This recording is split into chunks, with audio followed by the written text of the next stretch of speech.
What's up, y'all? It's 10 at 3 time at Tennessee. How you doing? How are you? Hope you're well. Hope everything's going really well for you on this Friday, February the 13th, 2026. Wes Rucker. We got Lord of the Streams, Tom Barclay, in here, too, on a very busy. It's been a busy one. A busy Friday, Tom. It's been one of those Fridays. I know, right? I just realized my glass cleaning wipe is right there. So I'm going to throw that over there. Let's go on over. We got a lot.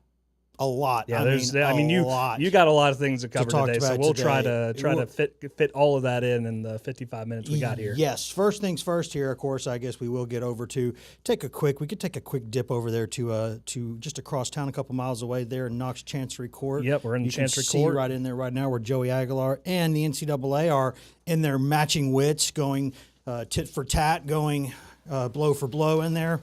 And we'll kind of hear a little bit of the background noise there. I think they're on a break right now. Yeah, it looks like they're taking a recess at the moment, but they may start back here soon if they're all in place. And we do have, we're one of the pool cameras there, so we're set up there. We got Emily Ray Cochran's over there. We got John North, who was with us on the show yesterday. He's over there, and between the two of them, it's a lot of brain power. I think we're going to get a lot of information out of what's going on over there. Of course, we can't go live to them because they're sitting there in the courtroom. Court is maybe not in session at the moment, but it's not we can't do hits in the courtroom. The judge would be very unhappy if we tried to do that. Yeah, or the chancellor. We tried to give the chancellor an IFB to see if he would key us in on the latest updates. But I mean, in all seriousness, there is the case going on right now. There is the argument going on for the injunction right now. We don't know much other than what we've seen so far, which is they're not going to have any witnesses. They've agreed to let this be ruled on the facts alone, I believe. So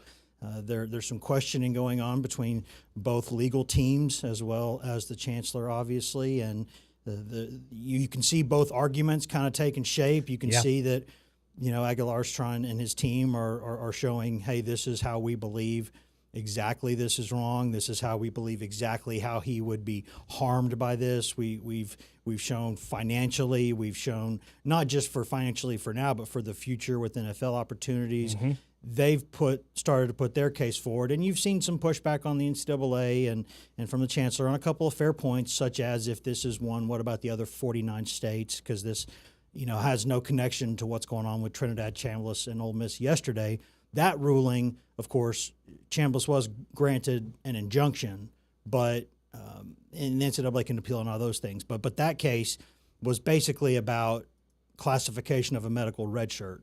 This is an entirely different matter. I mean, it's easy to lump them together because everybody's going against the NCAA right now, so put them all in the same pot. Not exactly how this is. This is a very different rule, and I would say this case has infinitely more bearing on the future of college athletics potentially, because if the chancellor here grants the injunction and says that this case is very likely to win on the merits and there's no need to wait for a permanent ruling, and this will be kind of a quasi-permanent ruling. It's significantly more than a TRO would be, but it's not true. It's not codified iron-proof law and all this, but basically it's a much more it's a much stronger brand of drywall, basically. Exactly. Is what it is. So it gives it more.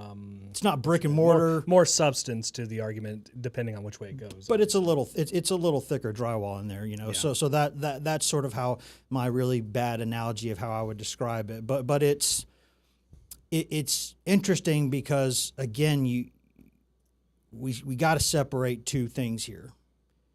On the one hand, you've got this specific case, the specific rules, the specific laws. Yeah. Is the NCAA violating the Sherman Antitrust Act? And it kind of looks like it is if you want to make the strict legal argument. So on the merits, this has a pretty good case here for Aguilar. Now, that doesn't mean that if this, regardless of whether this injunction is granted or not, there can be appeals, there can be, there's a lot of ways. Yeah. The NCAA yesterday, in fact, knew that it was taking the L on Chambliss, and it left that court hearing before the judge had finished the ruling, which is, I don't know if I would ever recommend that.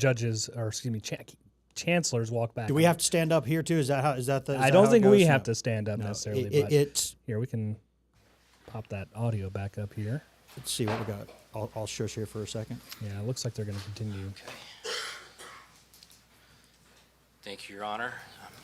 I think we ended with a very impassioned defense of my client, which I mostly agreed with from my friend Mr. Askew, that he is an inspiration, that kids do look up to him, that he is the model of hard work, believing in yourself, coming off the bench, starting from the bottom, working your way to the top.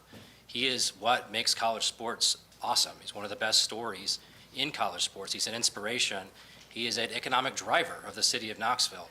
That is why we're here talking about restrictions on trade or commerce. That is all related in exactly the nature of the legal violation. And all of the things my friend said about my client are true. My friend omitted the fact that his client is the one here choosing to not let my client be eligible for one final season of college football, even though the rules that we all agreed to were 4 seasons. He's had 3 NCAA seasons. He wants number 4. All these things are avoidable. They could have given him a waiver. They give waivers out all the time. There's players who are in their 7th, 8th, 9th year of eligibility because the NCAA chooses to let them. It does not apply the rules consistently, and so it's hard for them to stand on something like the rules are the rules, given the way in which they behave. They say You're arguing this now. Is there proof of that in the record? that there is proof in our brief about the 7th, 8th, 9th year of eligibility. Brief, it's not proof in the record. Do you have proof in the record of what you just said? We're stipulated that those sources are part of the record, but they've given out 7th, 8th, 9th years of eligibility just in the last 2 weeks, and that's in our brief. It's in a couple of, maybe footnotes 2 and 3 of the reply. So you're getting a Yeah, little the pushback Alabama here. player is a defensive lineman that Tennessee's going to go up against, who's the 7th year of eligibility. There was a Montana player, I believe, who got his 9th year of eligibility granted by the NCAA. My friend said, these are the rules, and everyone agreed to the rules. The NCAA is a monopoly. That is conceded in this case. It's not contested. It's established by the U.S. Supreme Court. It's obvious. Standard Oil can't say, here's the price of gas, and those are the rules. Monopolies have unusual market power to coerce and constrain and to have adverse effects on commerce in the state. It really is all just a question, it's all question begging of whether this particular rule violates our state antitrust law or not. And we think it does. We think the question today is how likely is it that it does when you get all the evidence in? And I think this is the major issue. How likely is it? Yes, Your Honor. That's not the standard of proof in civil cases. It's the standard of proof on a temporary injunction, Your Honor. How likely, that's one of the factors to be considered. It's Right. not standard of proof. The standard of proof is you have to prove things by preponderance of the evidence, correct? To prove- Or very convincing evidence. And have you done either of those? Your Honor, it's a question of law whether they violate the antitrust laws, and the question is whether that's likely. Not a question of law is, under this statute, which says, which we've been talking about it all day, or at least half a day, all arrangements, contracts, agreements, which this would be an agreement, Correct. between persons or corporations made with a view to lessen or which tend to lessen full and free competition in trade or commerce affecting this state are declared to be against public policy and unlawful in war. Would you say that that's why we're here? Yes. Okay, I want to ask you, and I'm going to ask you, I've asked you several times. How does their enforcement of these 2 rules that we've been talking about substantially affect this state? It's a big question here. Because we have 10 Division I schools that are part of the creation of these rules The other Division ones. in the state, Okay. in Tennessee. How does it affect that? How does it affect this state? It restrains their ability to have former JUCO players play the full 4 seasons of college football. It affects those players. It affects players who want to come to Tennessee. It makes those teams less competitive because we were all admitting that we're replacing more experienced players with less experienced players. It affects the University of Tennessee, which has itself is a major part of commerce in the state. It deprives them in this particular case of their starting quarterback. We put in uncontested evidence about the economic impact of the University of Tennessee football program. Well, no. Let's talk about that uncontested evidence. As you said, you put in proof in your brief that our football team made X amount of dollars, correct? Yes. How did whatever they're doing cause that to go up or down? And how much did it? We don't have causal evidence about the JUCO rule, Your Honor. I don't think that's the standard. The point is that No. You're saying you don't believe I have to write a brief. I have to write a memorandum of opinion on what the law is compared. Now, there has to be some sort of drop or addition to the number that you have or the number that happened before in order for this to have an effect, does it not? I think so, Your Honor. I'm not sure what the denominators we're talking about. What? The denominator, like, what are we talking about? Effect on the? What we're talking about is you say that this is how much the UT football is worth to the state of Tennessee, right? Right. Okay. Well, how much would it be worth without him?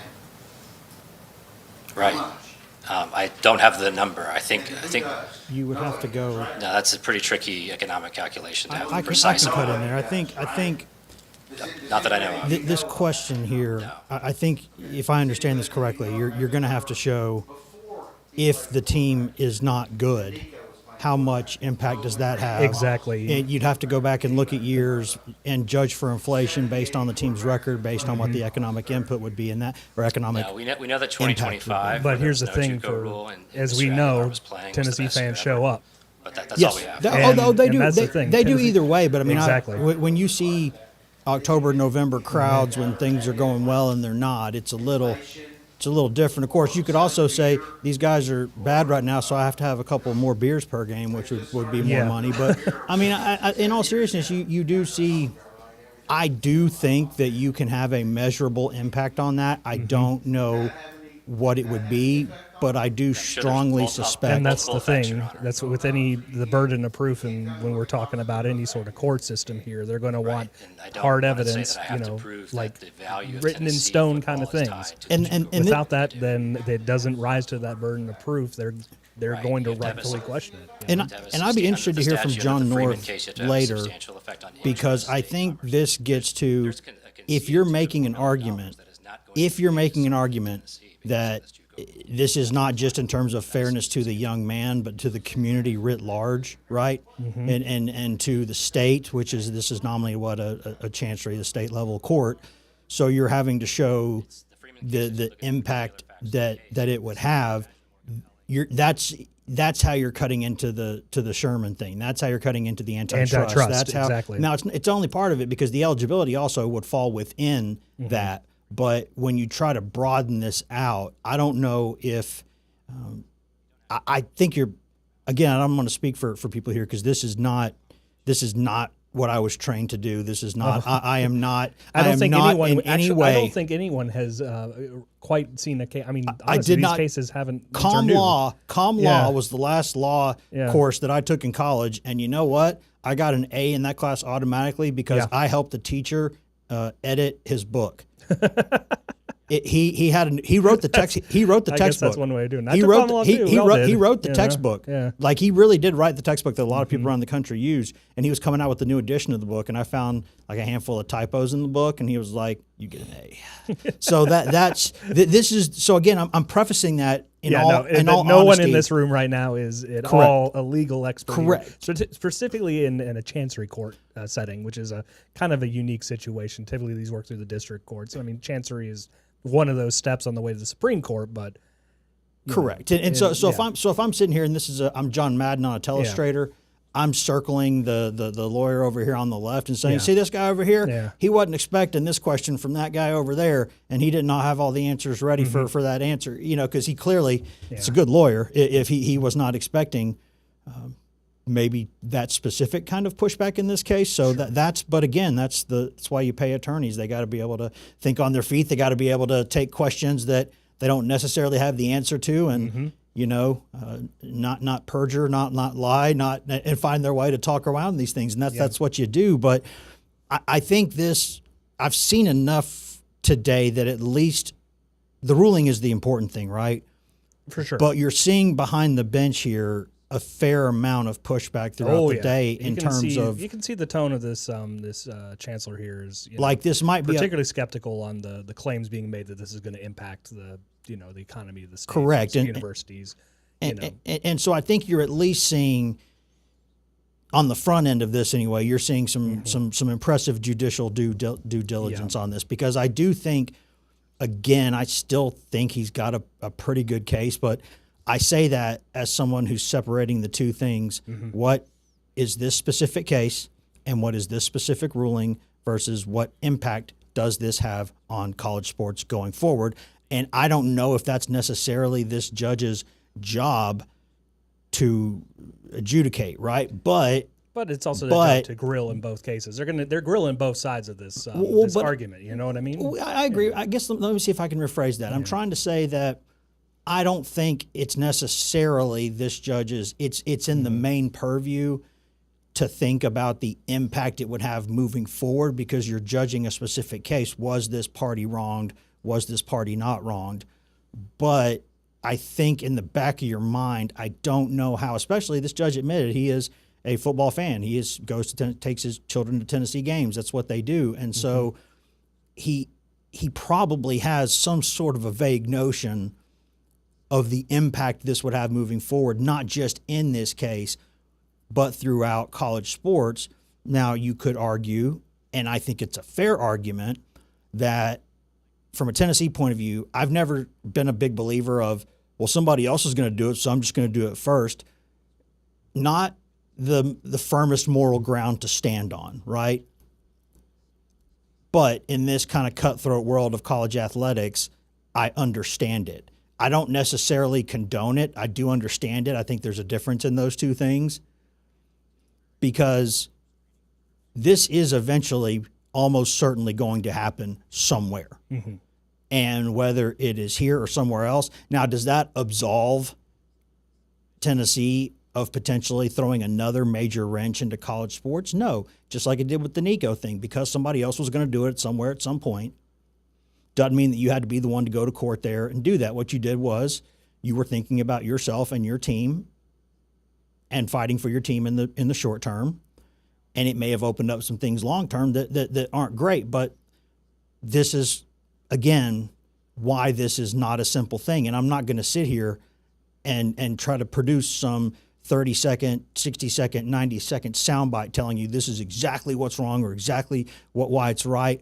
No, this is a really muddy situation. Oh, yeah. And that's putting it lightly, honestly. And I think that you have to look at it contextually through that lens. And it's not a clean thing. It's got repercussions. It's got shockwaves that go across the country. And I think I'm on the side to the extent my opinion matters. And to what extent it matters is entirely up to anyone watching, viewing, listening to all of this, whatever. But I do think that Aguilar is not in the wrong here with these legal arguments. Mm-hmm. And I think on the merits, it would be fine and okay and just if he were able to win this. I also think it would be potentially very bad for college sports in the long run. So I'm not going to sit here and say that I think this is simple, because I don't, because I think you're getting to the question of what's right for this person, sure, what's right for that person, what's right for everybody moving forward. It's a tough thing. Yeah, for sure. And I think ultimately speaking, when we're talking about any sort of like ruling that comes out of a court, chancery court, whatever, the judges, they're by what they're called to do, they have to keep any sort of ruling that they put out or opinion that they put out fairly narrowly tailored, right? It has to meet that specific situation. They're not just going to go making some sort of ruling that's going to have totally wide sweeping changes. However, when you have a narrowly tailored case like this, and they do rule, say, if they're in favor of Aguilar here, that sets the standard for others that come after, right? Yes. And then that's when other programs look at that and go, okay, we have to abide by this in some way, else we risk having to fight a legal battle out on this one, right? And it's true, and the repercussions of this that could go beyond. I know we're due for a break now, so we'll go ahead and get to that. But when we come back, I will. It is college baseball opening day in Tennessee. I've got my bag right down here, and I'm leaving as soon as this show ends, hightailing it over to the newly revamped Lindsey Nelson Stadium for a baseball game. But this dovetails potentially into some very tricky baseball rules in particular. So we'll discuss that coming back. But before that, let's get to that break that we're a little bit overdue for. Are we do that? You gotta. Yeah, I can bring a Rick. You I ready was to go? about to say you had that look on your face, like I don't know. No. That was just me waiting for you to I wrap it up so I could hit the button. Then go ahead and hit that button, Tom. We'll be right back.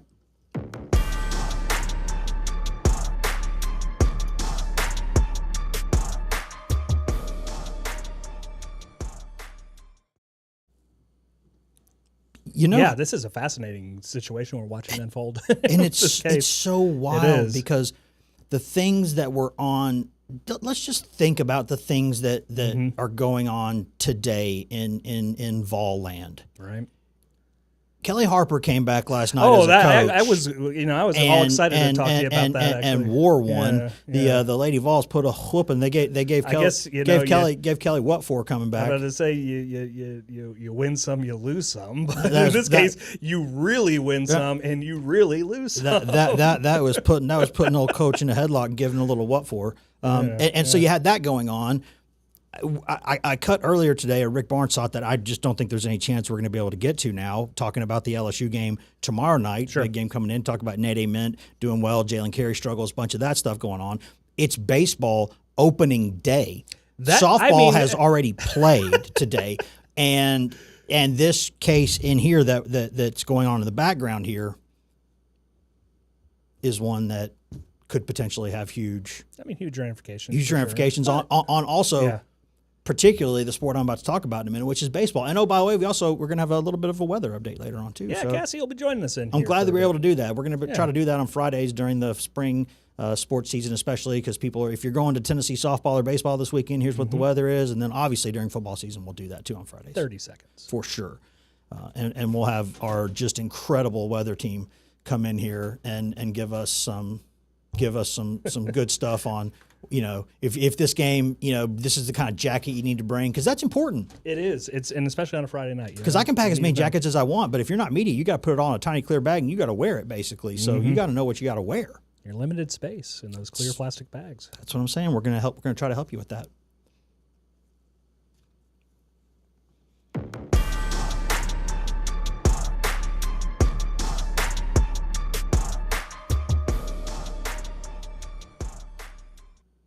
Welcome back to 10 at 3 here on a Friday.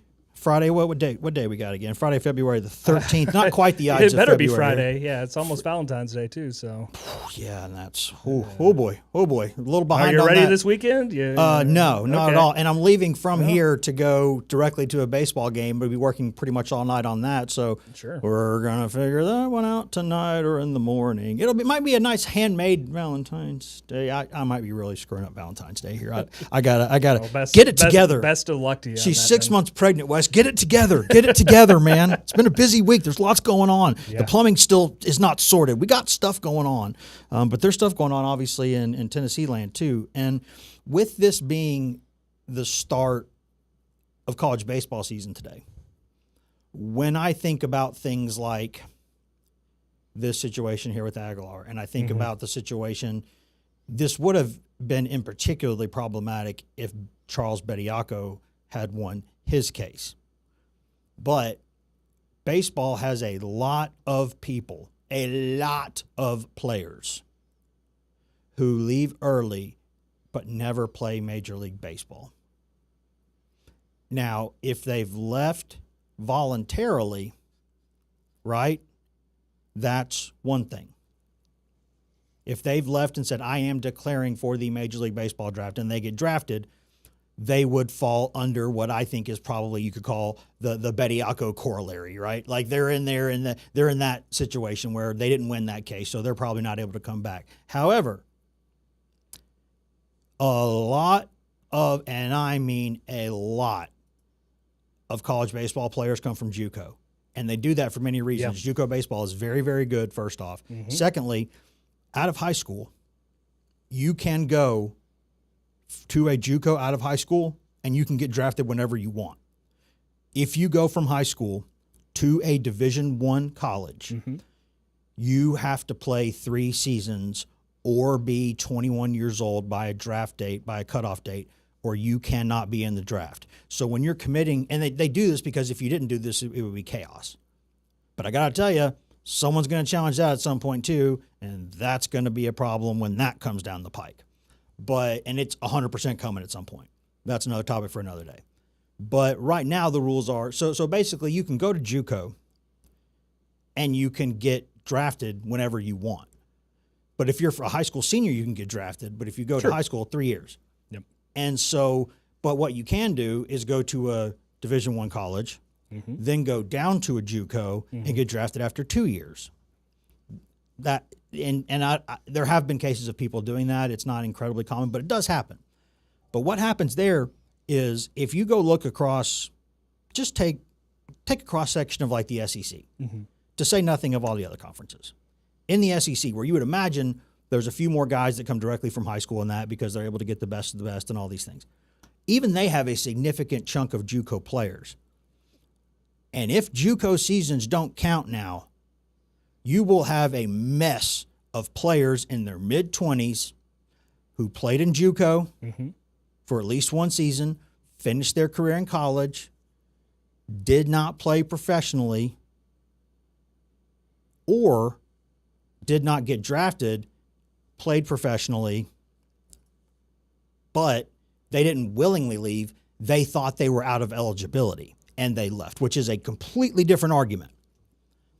And you will have chaos with college rosters. College baseball in particular could be absolutely ravaged by this situation. I see no way that this doesn't get extrapolated into a mess for college baseball. Sure. And I don't know if it's one step, 2 steps, 3 steps, but I can see the end Once there. again, and that's been the case for the last few years. It's just we've been watching people take step forward.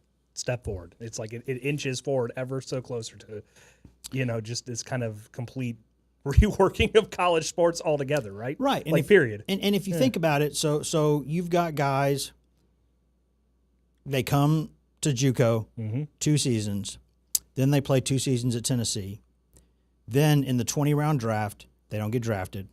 So even if they go play in the minors, they did sign a professional contract, but only on the assumption that they did not have eligibility. Now, it would not be everybody, because if you leave after your junior season and you didn't come back to play a senior season, you would not, I don't think, in the strict legal sense, qualify, because you, like Bediako, could have come back knowing the rules, or could have come back and you didn't. Yeah. But if you were a senior, and there are players who absolutely could help even some of the best college baseball teams, guys who, or at least better than some of the options that some teams have in some positions, that absolutely would fall under this rule.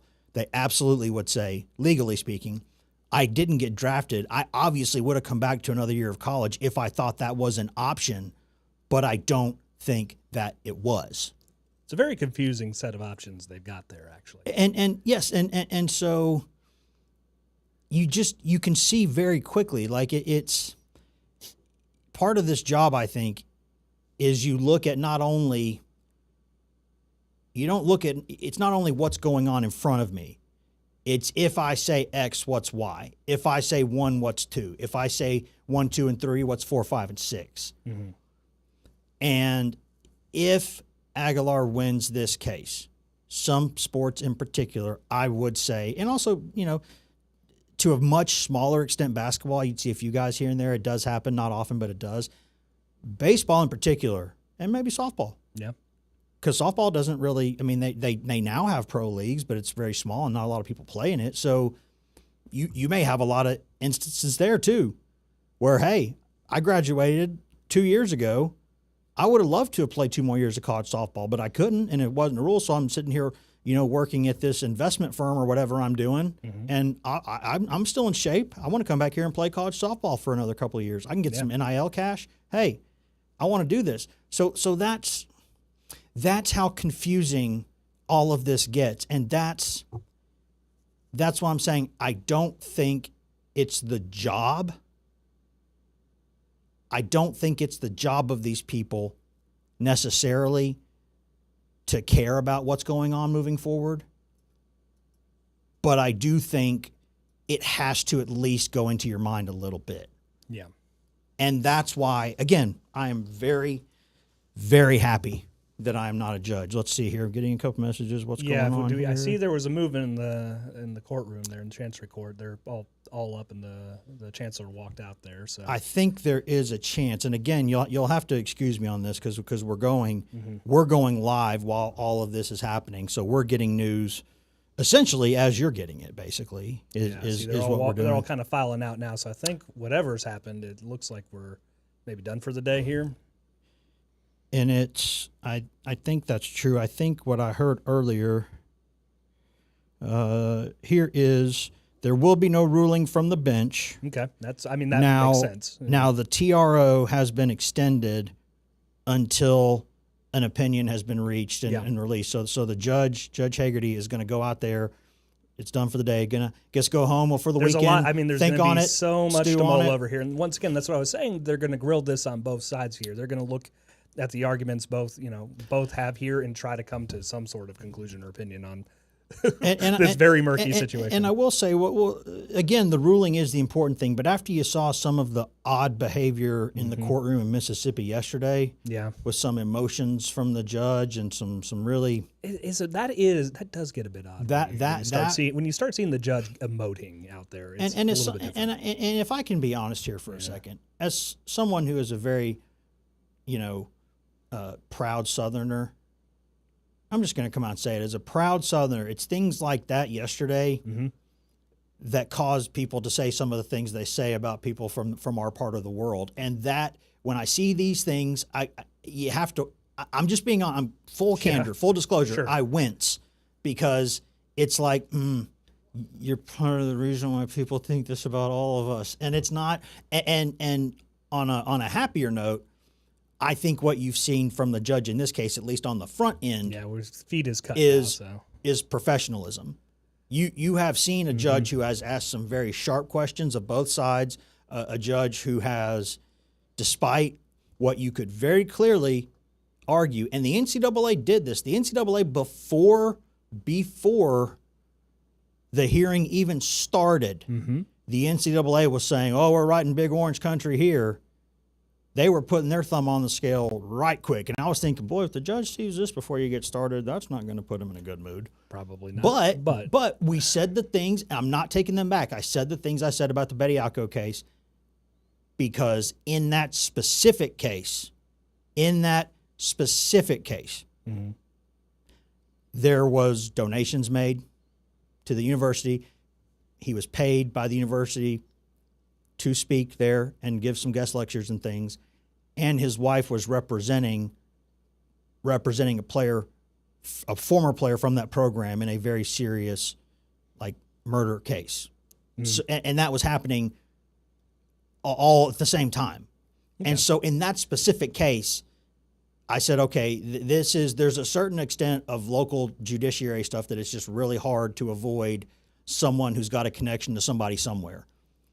But that was a bit much. And that case did, thankfully, get moved from one judge to another.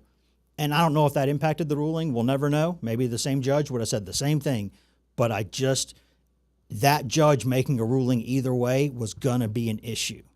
And make no mistake about this, too. The judge in this case, making a decision either way, is something that's going to be a little bit uncomfortable. That's part of the job. Yeah, I said this is a novel situation. This has not come up in a courtroom before. No, and this is why I have a tremendous amount of respect for these people because people know this judge. This judge is admittedly a Tennessee football fan, so no matter what ruling is made here, you're either going to be judged by a lot of your peers, fairly or unfairly, if you side with Aguilar in this case. And if you side against Aguilar in this case, boy, you talk about persona non grata in some social circles, perhaps. I mean, these are the stakes and things like this. Yeah. And it's people who, I got a lot of respect for people who know the consequences of things and put their neck out there anyway. And, the judge could have kicked this case somewhere else. And hey, if I will be honest, part of me will even wonder if Aguilar wins this case, does we talked about John North yesterday.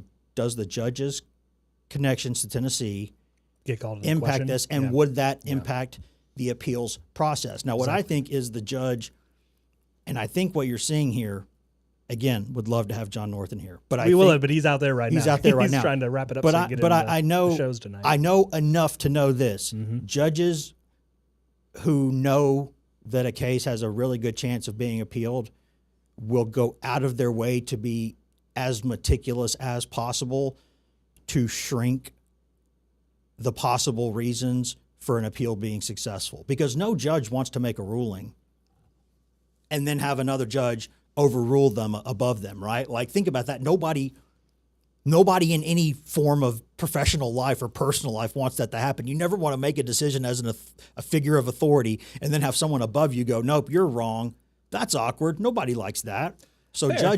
judges, I think, do a really, for the most part, do a pretty darn good job of asking specific questions, very specific questions, to say, okay, I know how this could look, so I'm going to make sure I ask this, so on appeal, they can't say I didn't consider this because I did.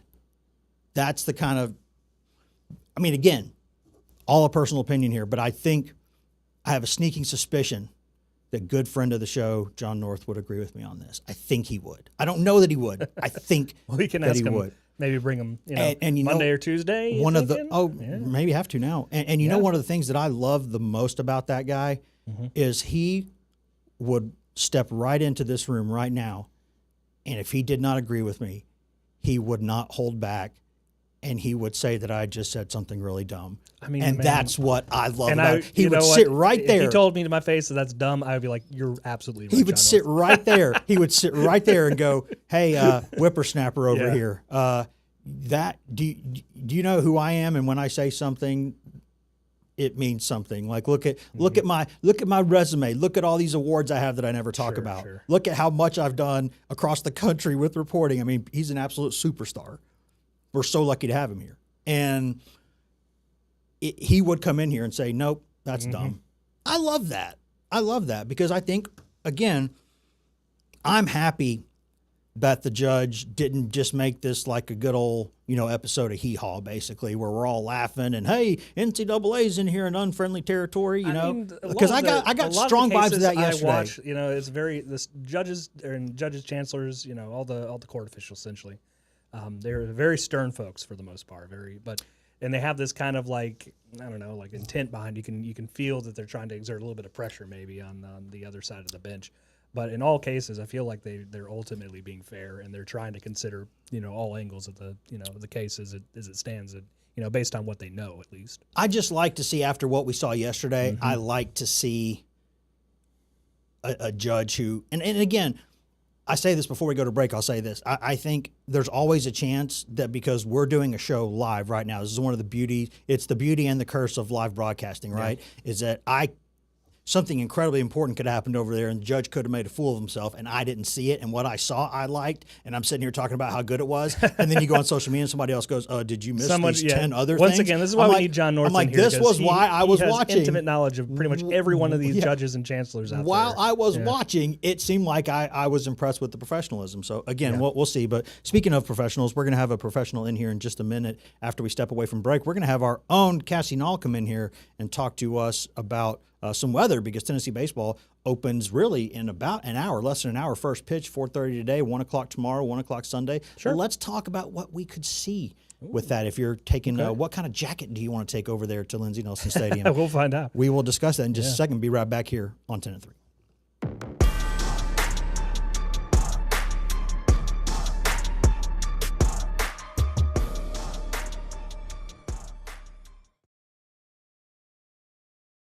Secret time. It's secret time. It is secret time, and part of secret time, I'm going to go let Cassie in. And we're gonna go get Cassie in here during secret time. I thought for a second there, I thought my IFB was acting up. See, these are the things we can talk about during secret time. Now we're good. I think it was just a little bit of a cord being unplugged situation. But I think that this whole thing. Hey. We're oh, and you can right there, that one right there, perfect. See, this is the one of the neatest things about what we do, I try to warn everybody though that this is live for some people, so some people see it and some don't. It just kind of depends. My feet don't touch the ground. Mine do if I stretch really, really far. Like these are. Sure. Let's put it this way. And Cassie, can you talk This into your room mic right now? Is amazing. Hello. Do you want me to pull the mic up, or is this far enough down, or what do you want? Probably up a little higher, probably. Yeah, just I've a little actually bit. not been in this room yet. Sounding good there. Let me tell I you. don't know if it's quite as nice as y'all's special super It is- duper weather room. But I think this is a little better in some ways. I see that super duper weather room every time. I'm like, God, there's so much stuff There in there. you And go. sometimes I'll be honest with you. This is full disclosure. When nobody's in there, sometimes I walk in there, but I never touch anything. I can show you how to push the buttons if you want. But you can't. I'm a toddler. You just can't. Like all these buttons right here. Yeah. It's like they're staring at me in the face to just. You just push wanna- them. Just push them. Are you the during guy show. that gets in the elevator and just like does all the floors? As a kid, I absolutely would, without question. There's no question that I would do that. And still to this day, I kind of think about it. But Those are called intrusive 20 thoughts. seconds left, by the way. a little impulse control I've learned, That's good. just a little. I mean, not all the way, because if you can't be a kid in some ways, Yeah. what's the point of Yeah. any of this? Let's have fun. So we're talking vol baseball 5 weather seconds. forecast. Stand by, y'all.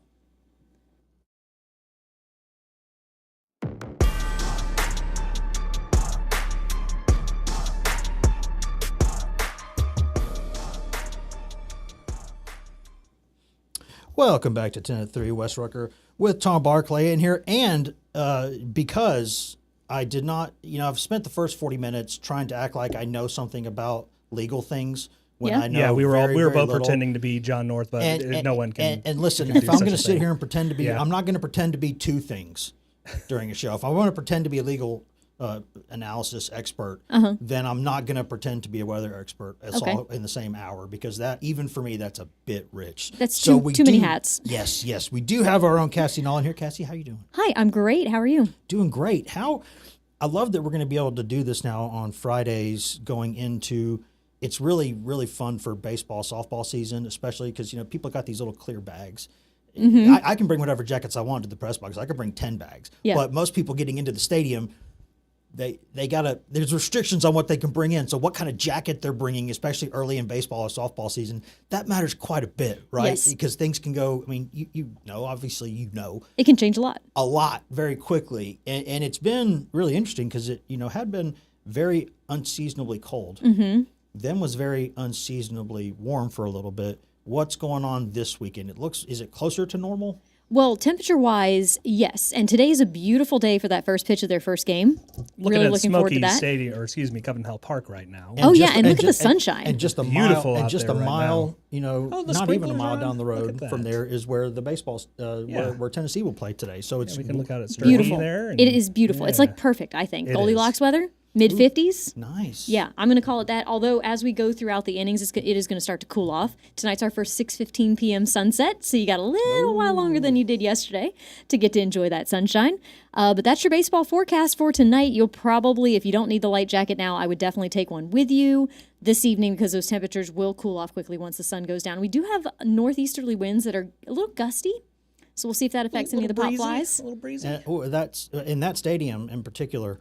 That wind can change very quickly, and when it does, I mean, it's not Wrigley Field, but when that wind changes, it makes fly balls very, very interesting in there, because it usually kind of blows out to left field, but sometimes it swirls around, and it's people call me Wind Guy. I don't know if you Is I that didn't is know that that. the nickname?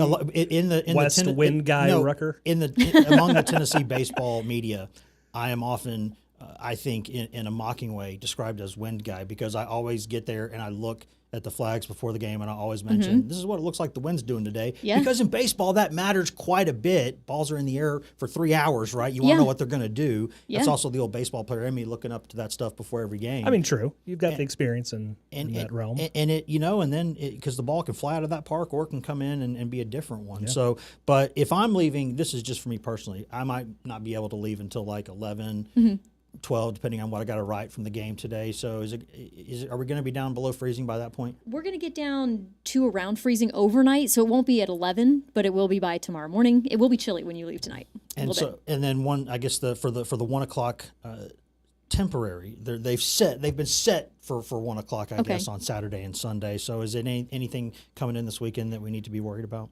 Saturday's not too bad. We'll have increasing clouds through the day, temperatures in the mid to upper 50s. So again, still feeling nice, but you're not going to get as much warmth from the sun because of the clouds increasing. So you still might want that light jacket. I'm always cold, so I always take the jacket.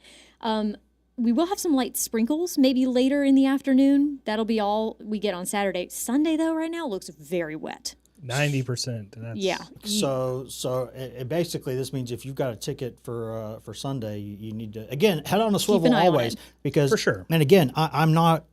If you're a baseball fan, I'm not saying anything you don't know here. But even though Tennessee can play on turf, so they can play more games than most people can, because as long as the field's deemed safe to play on, they can it can absorb a little bit of moisture. The stuff's made out of good stuff these days, but they still will occasionally, if Sunday's forecast looks bad, they might play 2 on Saturday. So that's always Yes. an option. And that's part of baseball, right? Sometimes Yeah. you show up and the game lasts 2 hours. Sometimes you go there and it's raining and you're there for like 12 hours, right? Yeah. It's part of it with baseball, but it's looking like it's not so bad.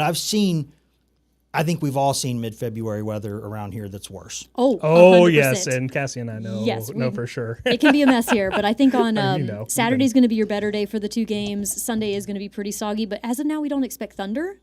So at least we're not talking about lightning problems, but it does look like a consistently wet day, maybe up to an inch of rain too. So we'll have to see how well that field drains. Ooh, yes, they might play a little bit earlier on Saturday as well. But if there's no thunder or no lightning, because it's lightning within a 5 mile, I believe, Lightning radius of within the 5 is stadium. what we called it. In Lightning within 5 means a military. 30-minute delay. Yeah. And That's between such the a last pain. lightning strike, and so there's times where you're sitting there watching the clock, and it's 23, 24 minutes, and then you see lightning, flash, and you and go, you're like, oh! no! You can just hear a groan from the press box, like everybody, oh, yes. And there's times like, all right, well, what's on Netflix? Because I'm gonna be sitting here for another 30 minutes now. So that's sort of sometimes And the what you players are got to like, do. let's get warm again. And the players are now in the old days they'd be playing cards in the clubhouse. Now they're probably playing video games or whatever it is they do, because that's what Yeah. they can do now. They're playing Mario Kart over there. Yeah, I know they're that having- actually did happen if I remember correctly. They do have game consoles and things in Yeah. there, but normally being young people these days, they're just doing this the entire time.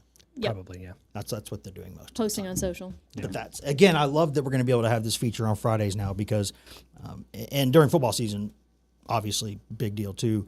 But I think especially during baseball, softball, because it's just it just especially early in the season, you just never know. So Yep, we're happy to help. thank you so much. You are very for welcome. joining us today. That's great. I love that we're doing. I know you got to go for I was 4. gonna ask so you to get ready for the go. fourth. You're free good. to You're good. Thank you walk very on much. out. We're so informal here. You can just walk on out. You're good. waltz Thank you for being here, Cassie. Thank you. No problem. Really enjoy this. I really enjoy being able to do these things. I like being able to take the shot of people just leaving the room every single time. Yeah, this is how formal we are here. We're basically the mullet of WBIR's programming is what we are. We are the Business in the front, but we're party also in the back. Listen, we can also comb that straight back and go out there and party a little There bit, is at right? least one person in this newsroom that has a mullet. Yes, there is, And he has been on this he's show. been in this room before, and that's yes, and it is, and he claims that it is an ironic mullet. It may have started out that way. I think he's fallen in love with it. To be honest, I think Boss Man's starting to really, really like it. I think so. I think that's just kind of he's mullet guy now. That's what he is. That's just who he's going to be from now on. But I love that nobody else can really do this. We can bring in John North to talk about the legal stuff. Then we can bring in our incredible award-winning spectacular weather team and ask them, hey, by the way, what's going on this weekend? If you're going to the game, what do you need to know? Yeah. We can do all these things. And while doing all that, we also have a live stream of court while it's going on. Yeah, it's so flexible here what we're able to do these days. We can hit buttons over here and go all over town with cameras and look at things too. There's so many things we can do.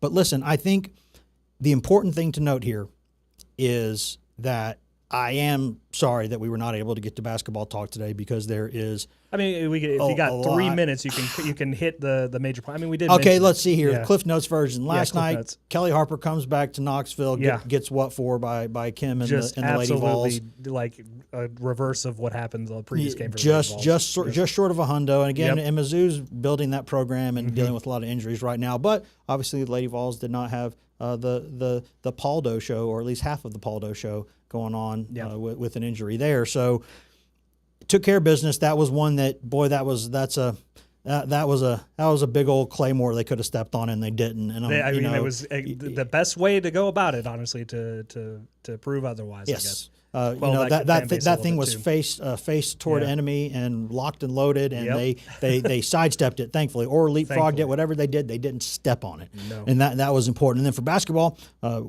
I'll probably drop this. I'll probably drop the barn stuff maybe in the show notes below this today, because I have to go directly to baseball from here. Yep. So someone Busy else day. will be posting the show, but then I can go back in later today and edit the show notes and put the Barnes video in there with him talking about everything that he talked about today. Do you want me to include that into the post show on that? That could be awesome. Okay. Once you finish this part of it, Yes. when it normally would end, I'll include that at the very end. Because that's a little teaser for folks who want to watch that Barnes clip. And that's Rick talking about Jalen Carey, his struggles recently, talking about Nate Ament playing through a little bit of something and playing well at the end of the game, talking about Bishop Boswell, talking about JP Estrella, talking about a little bit about LSU, that team struggling coming in here for the dark mode game on Saturday, 6 p.m. Eastern, which again, that's going to be tomorrow, is going to be showing up at baseball, covering the baseball game, walking across the street, and then walking in and doing a little bit of basketball. So it's going to be a 2-sport day, 2 Christmases, as Ricky Bobby's children would tell you. 2 Christmases. It's a 2-sport day and a 2-sport weekend, because there is a lot going on. And I know Elijah and Emily, they're going to be scattered all over the place too, getting some baseball, cutting up some stuff for some softball highlights, doing that stuff. There's a lot going on. It's a big, big weekend. And with the Aguilar stuff, court will be, I guess, this hearing, there will be no ruling from the bench or no finding from the bench. I don't know the exact terminology there. They will not be releasing that today. Yeah, so stay tuned on that one. The chancellor judge is going to go home, going to contemplate this, going to figure out a ruling. You definitely want to cross T's and dot I's on this. Yeah. I guess a bad joke would be, hey, cross your power T's. But, there's, because the NCAA is trying to say that it's that old Rocky Top ruling. But that's going to come soon, and we'll have lots to discuss there, and we'll wrestle John North back in here once that ruling comes, and we'll say, hey, John, what does this mean? What's the next step if the NCAA is going to appeal? What's the timeline on that? Where are they going to send that to? What judges potentially would be in front of that? How quickly does this go from basically a permanent thing to like, hey, now there's going to be no way to kind of undo this. There's not going to be enough time to undo this before the season starts. So, and then the question is, do you do what they did with Pavia and go ahead and play him? Or there's a lot of questions left on this. There's what you would call a lot of meat left on the bone, a lot of meat left on this drumstick. So we're going to get to that. We're going to talk, obviously, big basketball weekend again. Got games, couple of them. Got a bunch of baseball to discuss on Monday. Really looking forward to seeing those guys this weekend and telling you what I see on that on Monday. But until then, y'all be good this weekend. Hear the Rick Barnes stuff here in just a second, and we'll see you in 71 hours.